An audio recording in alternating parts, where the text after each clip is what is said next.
Good morning, everyone. So, today's topic is behavior of conductors and dielectrics in external electric field. So, आज हम देखेंगे जब हम conductors को एंड डाइलेक्ट्रिक्स को एक्सटर्नल इलेक्ट्रिक फील्ड में प्लेस करते हैं तो वो कैसे बिहेव करते हैं. ओके, सो इंट्रोडक्शन में हम कंडक्टर्स एंड डाइलेक्ट्रिक्स के बारे में डिस्कस कर लेते हैं. कंडक्टर्स के बारे में आपको ऑलरेडी पता है. These are the substances which have free electrons and इन्हीं free electrons को हम क्या बोलते हैं, mobile charges. Okay, and about dielectrics, ये टर्म आपके लिए न्यू है. बेसिकली इंसुलेटर्स को ही हम क्या बोलते हैं, डाइलेक्ट्रिक्स. वो इंसुलेटर्स जो इलेक्ट्रोस्टैटिक फील्ड प्रोड्यूस कर सकें या फिर अपने में से पास करवा सकें, उन इंसुलेटर्स को हम क्या बोलते हैं, डाइलेक्ट्रिक्स. एंड इंसुलेटर्स के बारे में तो आपको पता ही है, they don't have free electrons and इसीलिए हम बोलते हैं कि इंसुलेटर्स के पास जो इलेक्ट्रॉन्स हैं वो बाउंड हैं. उनके इलेक्ट्रॉन्स न्यूक्लियस के साथ बाउंड होते हैं. ठीक है, so it is difficult to detach an electron from insulator. Okay, so इसीलिए इन बाउंड इलेक्ट्रॉन्स को हम बोल देते हैं इमोबाइल चार्जेस. ओके, सी ये डाइलेक्ट्रिक वर्ड कहाँ से आया. डाइलेक्ट्रिक वर्ड बना डाया इलेक्ट्रिक से. डाया का मतलब पासिंग थ्रू और पास थ्रू. तो ये वो वाले इंसुलेटर्स हैं जिनमें से इलेक्ट्रिक मीन्स इलेक्ट्रोस्टैटिक फील्ड पास हो सकती है या फिर वो इंसुलेटर्स जो इलेक्ट्रोस्टैटिक फील्ड प्रोड्यूस कर सकते हैं उन्हीं को हम क्या बोलते हैं, dielectrics. Okay, basically we have two types of dielectrics, polar dielectric and non polar dielectric.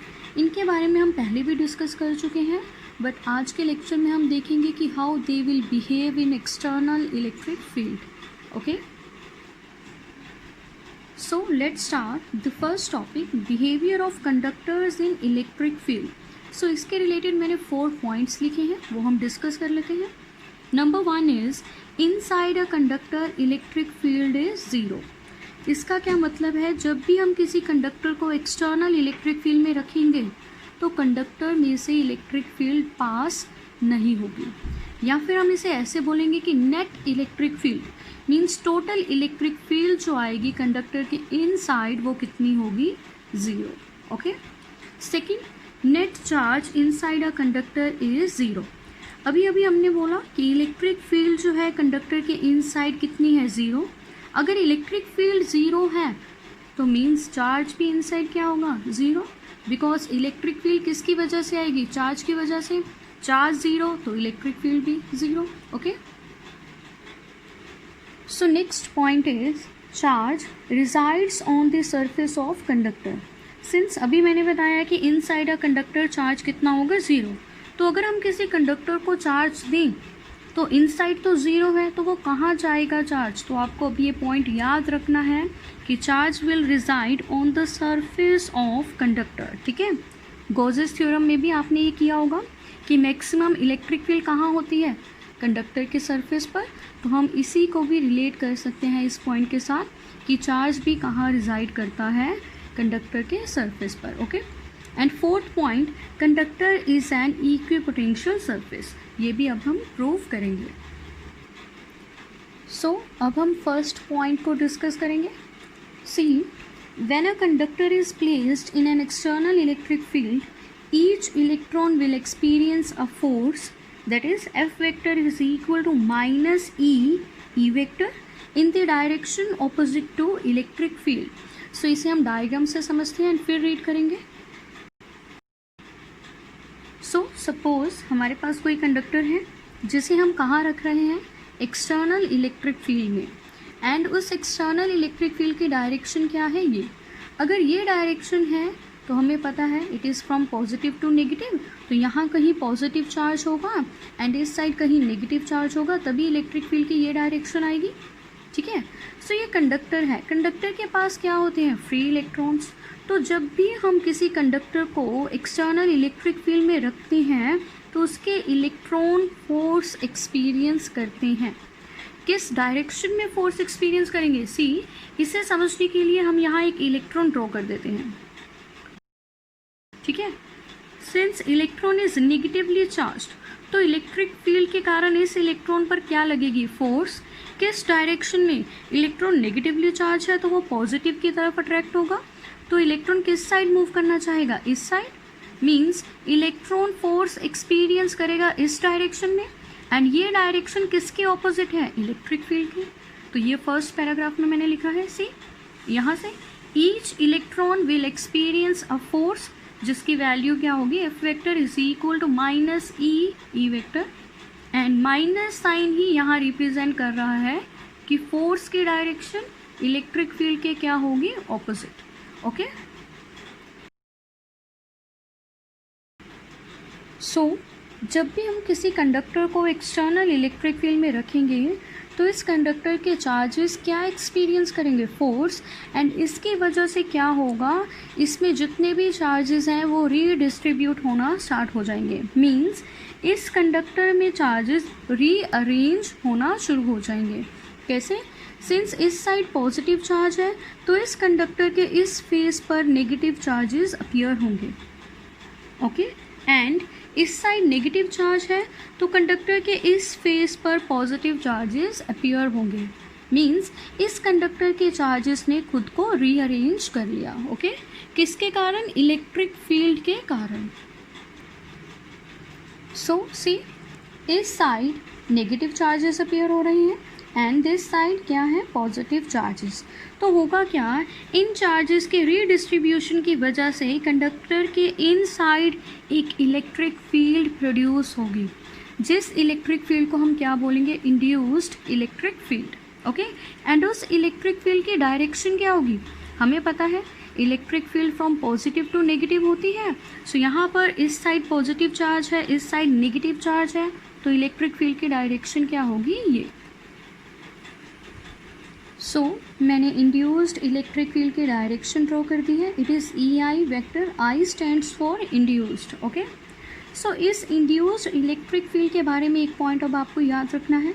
Experimentally देखा गया कि इस इंड्यूस्ड इलेक्ट्रिक फील्ड का मैग्नीट्यूड एक्सटर्नल इलेक्ट्रिक फील्ड के इक्वल है। ठीक है, magnitude of induced electric field is equal to magnitude of external electric field, but direction क्या है, डायरेक्शंस ऑपोजिट है। ठीक है, इसकी डायरेक्शन फॉरवर्ड है एंड इसकी डायरेक्शन बैकवर्ड है, तो नेट इलेक्ट्रिक फील्ड इस कंडक्टर में कितनी होगी, ज़ीरो।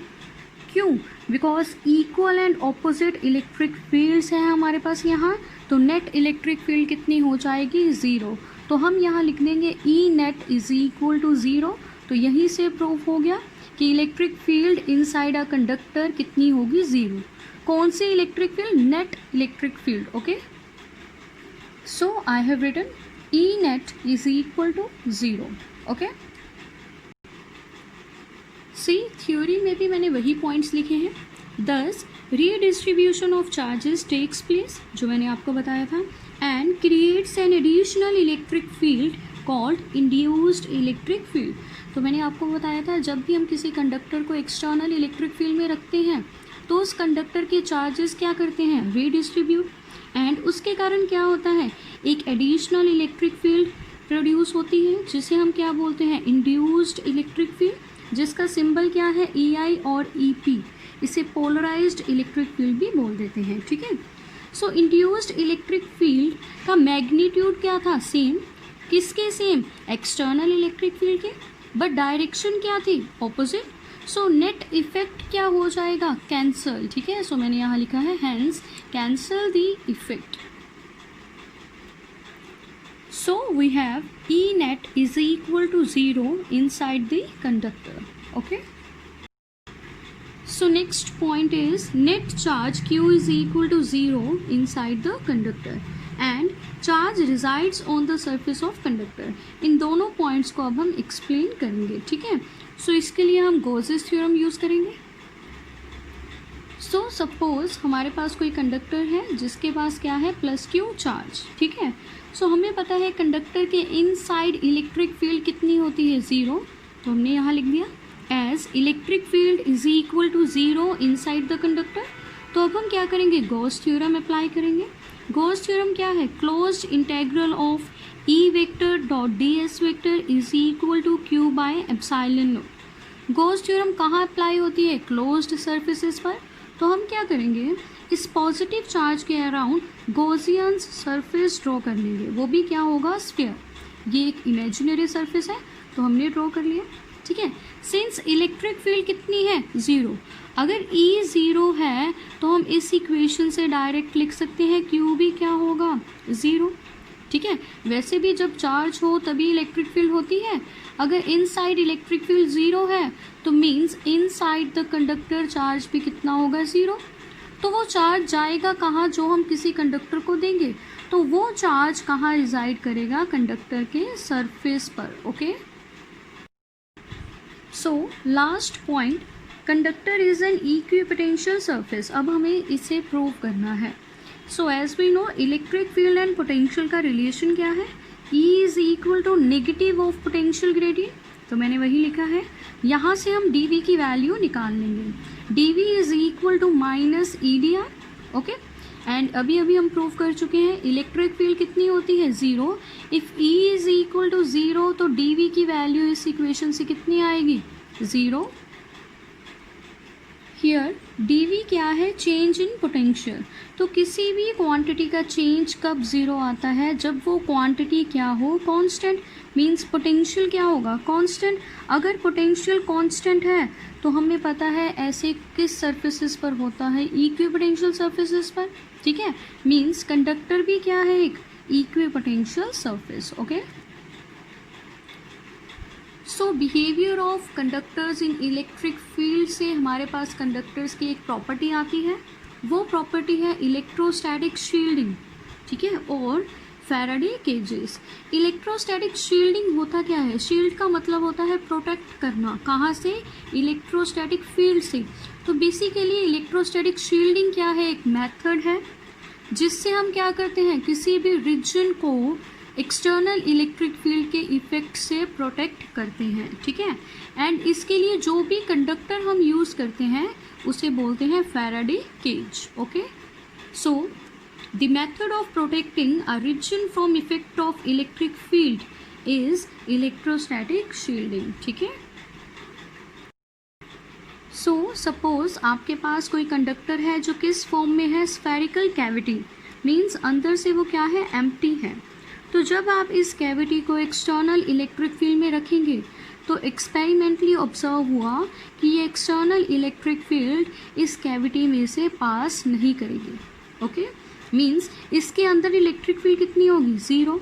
अब देखो बाहर इलेक्ट्रिक फील्ड है बट इस रीजन में वो इलेक्ट्रिक फील्ड पास नहीं कर रही। मींस ये कैविटी क्या कर रही है? प्रोटेक्ट कर रही है। किसे? इस पर्टिकुलर रीजन को। किससे? इस एक्सटर्नल इलेक्ट्रिक फील्ड से। सो ऐसी कैविटी को हम क्या बोलते हैं? फैराडे केजेस। एंड इस मेथड को हम क्या बोलते हैं? Electrostatic shielding, okay. सो मैंने यहाँ एग्जाम्पल लिखी है। That's why it is said that to sit inside a car during lightning or thunderstorm is safe. So इसीलिए बोला जाता है कि आप कार के अंदर ही बैठे रहें जब भी नेचुरल प्रोसेस लाइटनिंग या थंडरस्टॉर्म होता है, ठीक है। क्यों? बिकॉज लाइटनिंग भी क्या है? एक इलेक्ट्रिक फील्ड। एंड कार तब हमारा कैसे एक्ट करता है? फैराडे केज की तरह। वो क्या करता है? एक्सटर्नल इलेक्ट्रिक फील्ड को, मींस लाइटनिंग को कार में से पास होने नहीं देता। इसीलिए कार के अंदर जो भी पर्सन होगा या ऑब्जेक्ट होगा वो लाइटनिंग की कंडीशन में भी सेफ होगा, ठीक है। So moving on to the next topic and it is dielectrics. तो अब हम डिस्कस करेंगे डाइइलेक्ट्रिक्स कैसे बिहेव करते हैं एक्सटर्नल इलेक्ट्रिक फील्ड में। तो डाइइलेक्ट्रिक्स के बारे में मैंने आपको बताया है, इंसुलेटर्स या नॉन कंडक्टिंग मटेरियल्स जिनके पास फ्री इलेक्ट्रॉन्स नहीं होते उन्हें ही हम क्या बोलते हैं? डाइइलेक्ट्रिक्स। बट ये इंसुलेटर्स इलेक्ट्रोस्टैटिक फील्ड प्रोड्यूस कर सकते हैं या खुद में से पास करवा सकते हैं, ठीक है।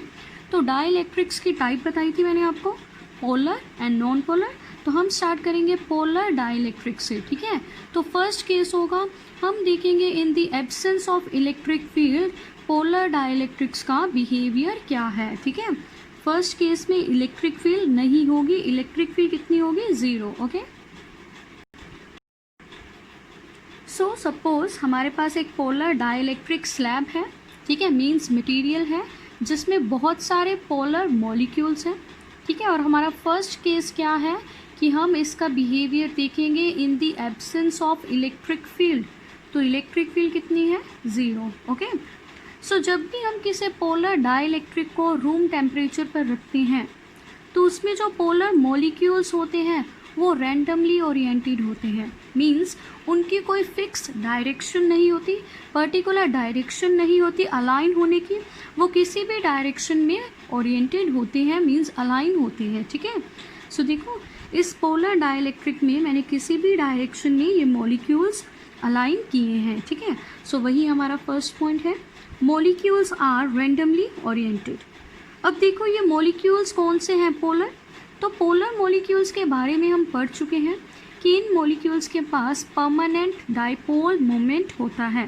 ठीक है। सो इस डाइलेक्ट्रिक स्लैब में जितने भी मॉलिक्यूल्स हैं इनके पास क्या होगा, एक डाइपोल मोमेंट होगा। तो सबके डाइपोल मोमेंट की डायरेक्शन हम ड्रॉ कर लेते हैं। ठीक है। डाइपोल मोमेंट की डायरेक्शन क्या है, नेगेटिव टू पॉजिटिव। तो हर मॉलिक्यूल की डाइपोल मोमेंट की डायरेक्शन हम पहले ड्रॉ करेंगे। ठीक है।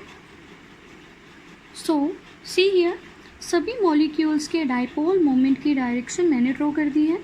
सिंस मॉलिक्यूल्स रैंडमली ओरिएंटेड थे तो इनके डाइपोल मोमेंट्स भी रैंडमली ओरिएंटेड होंगे, तो मैंने ड्रॉ कर दी है। अब देखो हर मॉलिक्यूल के पास डाइपोल मोमेंट है, बट अगर हम इस डाइलेक्ट्रिक का मीन्स इस स्लैब का डाइपोल मोमेंट कैलकुलेट करें तो नेट डाइपोल मोमेंट किस पर डिपेंड करेगा, इन मॉलिक्यूल्स के डाइपोल मोमेंट पर। ठीक है। एंड एक्सपेरिमेंटली ये देखा गया कि नेट डाइपोल मोमेंट कितना आ रहा है, 0। क्यों 0 आ रहा है, सिंस हर मॉलिक्यूल के पास डाइपोल मोमेंट तो है बट इनकी रैंडम ओरिएंटेशन की वजह से नेट डाइपोल मोमेंट कितना आ रहा है, 0। कैसे, अगर हम इस मॉलिक्यूल को देखें, इसका डाइपोल मोमेंट देखो नेगेटिव टू पॉजिटिव इस डायरेक्शन में है, इसे मैं मान लेती हूँ P1 वेक्टर है। ठीक है। सभी मॉलिक्यूल्स आइडेंटिकल हैं, पोलर हैं, तो आप इसे देखिए, इसका डाइपोल मोमेंट कहाँ से होगा, नेगेटिव टू पॉजिटिव, मीन्स इस डायरेक्शन में, तो इसे हम मान लेते हैं P2 वेक्टर है। अब देखो ये दोनों डाइपोल मोमेंट का मैग्नीट्यूड सेम बट डायरेक्शन क्या है, ऑपोजिट। तो ये दोनों मॉलिक्यूल्स एक दूसरे का डाइपोल मोमेंट का इफेक्ट कैंसिल कर रहे हैं। ठीक है। सो इन दोनों का रिजल्टेंट कितना आया, 0। ऐसे ही मैं अगर इन दोनों को देखूं, रिजल्टेंट 0, तो जितने भी मॉलिक्यूल्स हैं इस स्लैब में सबका डाइपोल मोमेंट क्या हो जाएगा, कैंसिल हो जाएगा। क्यों, क्योंकि उनकी रैंडम ओरिएंटेशन की वजह से जो डायरेक्शंस आ रही हैं वो ऐसे आ रही हैं कि नेट डाइपोल मोमेंट कितना आए, 0। ठीक है। सो मैंने पॉइंट्स में भी वही लिखा है। फर्स्ट पॉइंट हम डिस्कस कर चुके हैं। Second point, each molecule have dipole moment. Her molecule के पास अपना एक डाइपोल मोमेंट होगा, बट अगर हम बात करें स्लैब की तो स्लैब का नेट डाइपोल मोमेंट कितना आएगा, 0। सो पी नेट कितना आएगा, 0। हर मॉलिक्यूल के पास तो होगा बट पूरी स्लैब का नेट कितना आएगा, 0। क्यों, बिकॉज वो रैंडमली ओरिएंटेड है, तो डायरेक्शंस इक्वल एंड ऑपोजिट आ रहे हैं, तो इसीलिए वो इफेक्ट क्या कर रही है, कैंसल। तो नेट डाइपोल मोमेंट भी कितना आएगा, 0। सो अभी हमने किया कि इन the absence of electric field polar dielectric के पास, मींस पोलर डाइलेक्ट्रिक स्लैब के पास नेट डाइपोल मोमेंट कितना होता है, 0। तो अब हम देखेंगे कि पोलर डाइलेक्ट्रिक कैसा बिहेव करता है in the presence of electric field. Means अब हम उसी पोलर डाइलेक्ट्रिक को कहाँ रख देंगे, इलेक्ट्रिक फील्ड में। ओके। सो सी हियर, यहाँ हम पोलर डाइलेक्ट्रिक स्लैब को रख रहे हैं एक्सटर्नल इलेक्ट्रिक फील्ड में, जिसकी डायरेक्शन क्या है, ये मींस पॉजिटिव टू नेगेटिव। ठीक है। तो इस साइड पॉजिटिव चार्ज होगा एंड इस साइड नेगेटिव चार्ज। तो जब हम किसी पोलर डाइलेक्ट्रिक स्लैब को एक्सटर्नल इलेक्ट्रिक फील्ड में रखेंगे तो इस स्लैब के जो मॉलिक्यूल्स हैं एंड उनके जो चार्जेस हैं वो क्या एक्सपीरियंस करेंगे, फोर्स। फर्स्ट पॉइंट, चार्जेस क्या एक्सपीरियंस करेंगे, फोर्स। सिंस अगर मैं इस मॉलिक्यूल को देखूं, यहाँ पर इक्वल एंड ऑपोजिट चार्ज है, तो ये क्या बन रहा है, डाइपोल। एंड हम कर चुके हैं जब भी किसी डाइपोल को हम एक्सटर्नल इलेक्ट्रिक फील्ड में रखते हैं तो वो क्या एक्सपीरियंस करता है, टॉर्क। इसके चार्जेस क्या एक्सपीरियंस करेंगे, फोर्स। कैसे? नेगेटिव चार्ज इस साइड आना चाहेगा, पॉजिटिव चार्ज इस साइड आना चाहेगा।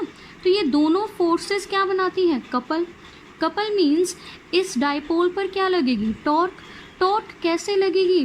टॉर्क इस डाइपोल को अलाइन करना चाहेगा इन the direction of electric field. ठीक है, तो ये हम ऑलरेडी कर चुके हैं। तो होगा क्या, इस टॉर्क की वजह से ये सभी डाइपोल्स मीन्स ये सभी पोलर मॉलिक्यूल्स अलाइन हो जाएंगे किस डायरेक्शन में? इलेक्ट्रिक फील्ड की डायरेक्शन में। बट कंडीशन क्या है? हर मॉलिक्यूल का नेगेटिव चार्ज इस साइड आएगा, पॉजिटिव को फेस करेगा, एंड पॉजिटिव चार्ज इस नेगेटिव को फेस करेगा। ठीक है, मैंने एक मॉलिक्यूल के लिए फोर्स की डायरेक्शन ड्रॉ कर दी है। सभी मॉलिक्यूल्स पर ऐसे ही फोर्स की डायरेक्शन लगेगी, जिसकी वजह से सभी मॉलिक्यूल्स या डाइपोल्स टॉर्क एक्सपीरियंस करेंगे एंड अलाइन हो जाएंगे पैरेलल टू इलेक्ट्रिक फील्ड। ठीक है, इस पॉजिटिव चार्ज पर फॉरवर्ड डायरेक्शन में फोर्स लगेगी मीन्स इस नेगेटिव की तरफ, एंड इस नेगेटिव चार्ज पर बैकवर्ड डायरेक्शन में फोर्स लगेगी इस पॉजिटिव चार्ज की तरफ। ठीक है, तो इलेक्ट्रिक फील्ड के कारण ये मॉलिक्यूल्स क्या करेंगे? खुद को अलाइन। तो नेक्स्ट डायग्राम हमारी क्या बनेगी? सी हियर, ये डायग्राम बन जाएगी। सी, जितने भी मॉलिक्यूल्स हैं वो सब अलाइन हो चुके हैं parallel to electric field, and इनका नेगेटिव चार्ज किस तरफ आ रहा है? इस पॉजिटिव चार्ज की तरफ, एंड इन सब का पॉजिटिव चार्ज किसे फेस कर रहा है? इस नेगेटिव चार्ज को। ठीक है, अगर अब मैं इन मॉलिक्यूल्स के डाइपोल मोमेंट के डायरेक्शन ड्रॉ करूं, सी मैं 2-3 की डायरेक्शन ड्रॉ कर देती हूँ। I have drawn the direction of dipole moments of these molecules. सब molecules के dipole moment की direction यही आएगी, means सब molecules के dipole moment एक particular direction में आएंगे, जिसकी वजह से क्या होगा? net dipole moment अब ज़ीरो नहीं होगा। Since direction same है तो सबको हम ऐड करेंगे, यहाँ पर कुछ भी कैंसिल नहीं होगा। तो जब भी हम किसी पोलर डाइलेक्ट्रिक को इलेक्ट्रिक फील्ड में रखते हैं तो उसके पास कुछ नेट डाइपोल मोमेंट आ जाएगा। ठीक है, अगर इलेक्ट्रिक फील्ड ना हो तो नेट कितना था? ज़ीरो। इलेक्ट्रिक फील्ड हो तो कुछ ना कुछ नेट डाइपोल मोमेंट आएगा। तो मैंने यहाँ लिख दिया है P net means dipole moment net, and उसकी डायरेक्शन क्या होगी? डायरेक्शन आपको याद रखनी है इन the direction of electric field. जो डायरेक्शन इलेक्ट्रिक फील्ड की है वही डायरेक्शन किसकी होगी? डाइपोल मोमेंट की, नेट डाइपोल मोमेंट की। ओके, अब पॉइंट्स को रीड कर लेते हैं। तो मैंने बताया था इन इलेक्ट्रिक फील्ड क्या होगा? Each charge experiences a force, हर एक चार्ज मॉलिक्यूल का फोर्स एक्सपीरियंस करेगा। ठीक है, एंड डाइपोल क्या एक्सपीरियंस करेगा? टॉर्क, जिसकी वजह से वो क्या करेगा? रोटेट करेगा। किस डायरेक्शन में? In the direction of electric field. Okay, now polar dielectric will have some net dipole moments. इसका मतलब क्या है? It will have some non zero value. इस केस में नेट डाइपोल मोमेंट ज़ीरो नहीं होगा, उसकी कुछ ना कुछ वैल्यू होगी। ठीक है, यही है हमारा आज का लेक्चर। नॉन पोलर का बिहेवियर हम नेक्स्ट लेक्चर में डिस्कस करेंगे। Thank you.